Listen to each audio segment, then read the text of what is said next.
Hello everyone. तो question है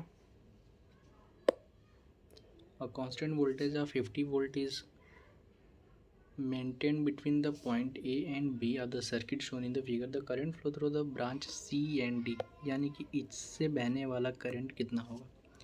ठीक है, क्वेश्चन दिया हुआ है 50 वोल्ट इसकी बैटरी है ना। यहाँ से करंट ऐसे जाएगा, इसमें बटेगा, इसमें बटेगा, ठीक है, फिर इसमें भी जाएगा। अब जिधर ज़्यादा पोटेंशियल होगा या ज़्यादा करंट होगा उधर से कम पोटेंशियल की तरफ फ्लो करेगा, ठीक है। फिर ये वापस ऐसे मिल करके और यहाँ से जितना करंट होगा नेट उतना आ जाएगा। अब इसको सॉल्व करने की कोशिश करते हैं, ठीक है।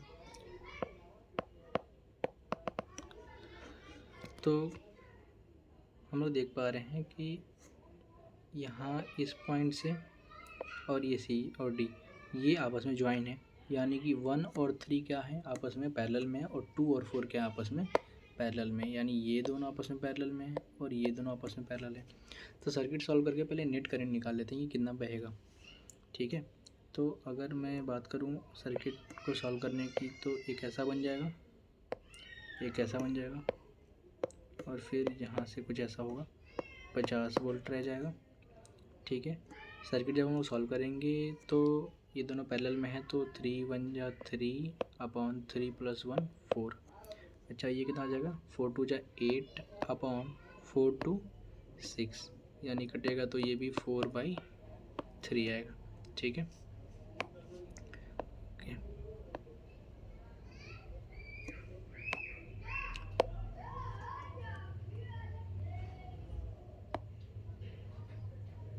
तो ये रेजिस्टेंस हो गया 4/3। वेट,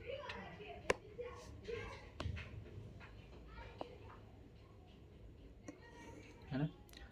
अच्छा, नेट करंट निकालने के लिए नेट तो रेजिस्टेंस तो निकालने, आर इक्विवेलेंट हो जाएगा 3/4 + 4/3, यानी कि 12 3 9 + 4 16, यानी कि ये टोटल हो जाएंगे 16 9 25/12, ठीक है।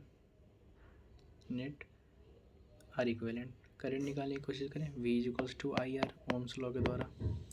V दिया हुआ है 50 वोल्ट, I आपको निकालना है और R की वैल्यू दी है 25/12, ठीक है। तो ये 25 दूना 50 कट जाएगा और I की वैल्यू 12 दूना 24 एम्पियर आ जाएगी, ठीक है। तो यहाँ पे नेट करंट आया हुआ है और आपको फाइंड करना है C और D में कितना करंट होगा, इसमें कितना करंट जाएगा या आएगा, ठीक है।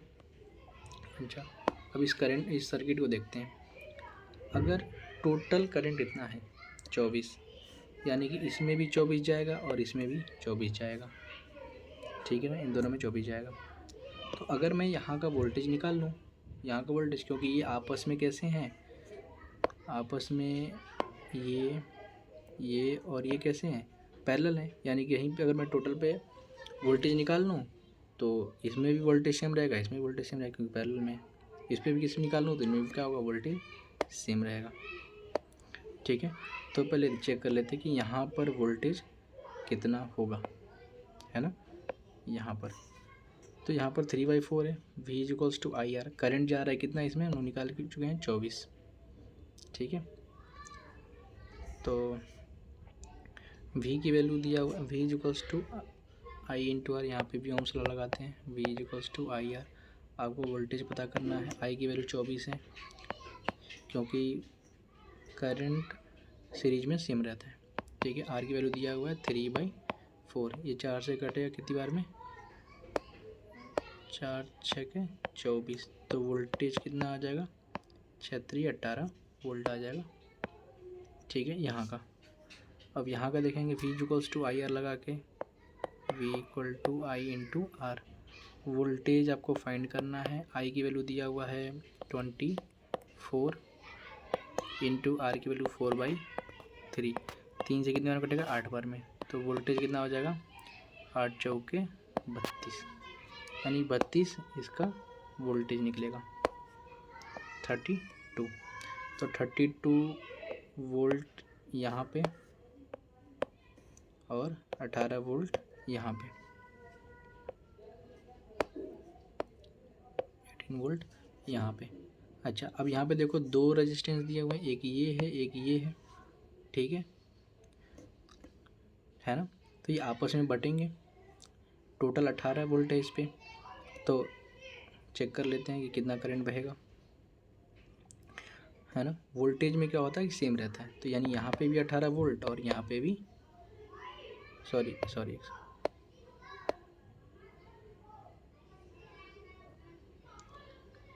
हाँ ठीक है, यहाँ पे भी एक सेकंड इसको डालें, ठीक है। अब देख लेते हैं, तो यहाँ पे भी 18 वोल्ट है और यहाँ पे भी 18 वोल्ट, यहाँ पे 32 वोल्ट, यहाँ पे भी 32 वोल्ट। अब करंट निकाल लेते हैं। तो यहाँ के करंट कितना आएगा, यहाँ पे करंट कितना आएगा, यहाँ पे करंट आएगा, अगर हम मान लेते हैं I1 की वैल्यू है जो यहाँ से जा रही है, तो V इक्वल्स टू IR में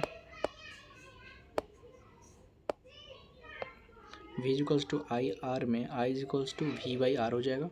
V की वैल्यू 18 है अपॉन R की वैल्यू 1,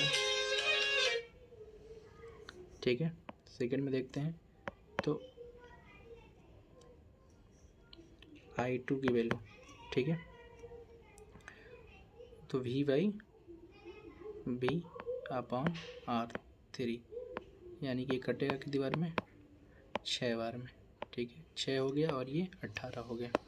अगर ये 6 है और ये 18 है तो मिल करके 24 होना चाहिए, क्योंकि 24 वोल्ट का वोल्टेज आ रहा है। एक सेकंड, ठीक है। तो ये 18 एम्पियर हो गया, ये 6 एम्पियर हो गया, और ये देख लेते हैं ये कितना होगा यहाँ पे। तो V equals to IR, V दिया हुआ है 32, I आपको पता करना है, R की वैल्यू 2 है, यानी I की वैल्यू हो जाएगी 16 एम्पियर, ठीक है। यहाँ पे देख लेते हैं, V equals to IR, V दिया हुआ है आपको 32, I की वैल्यू दी हुई है,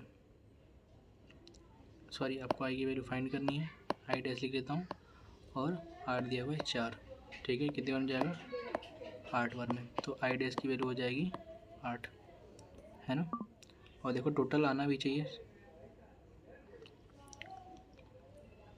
16 और 8 यानी कि 24, टोटल 24 इसमें भी आना चाहिए और टोटल 24 में भी आना चाहिए। तो 18 6 24 हो रहा है और यहाँ पे 16 8 24 हो रहा है, ठीक है। तो अब एक बार, तो 18 इसमें से जा रहा है, 6 इसमें से आ रहा है ना, और इसमें से 8 आ रहा है और इसमें से 16 जा रहा है। तो अगर ये 18 से यहाँ गया और यहाँ पे 16 गया, तो यानी कि 2 का नुकसान हुआ है, तो 2 एम्पियर क्या इसमें जाएगा। और एक तरीके से और देखें तो 18 इधर जा रहा है, ठीक है, और इसमें कितना एम्पियर गया है, इस वाले में एम्पियर गया है,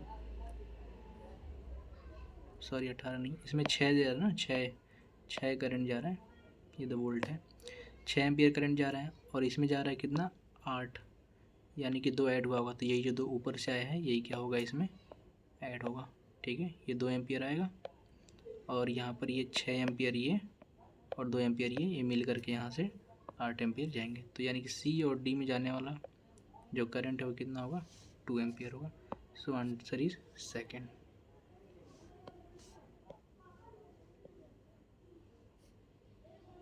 C एंड D में करंट जो होगा वो 2 एम्पियर होगा।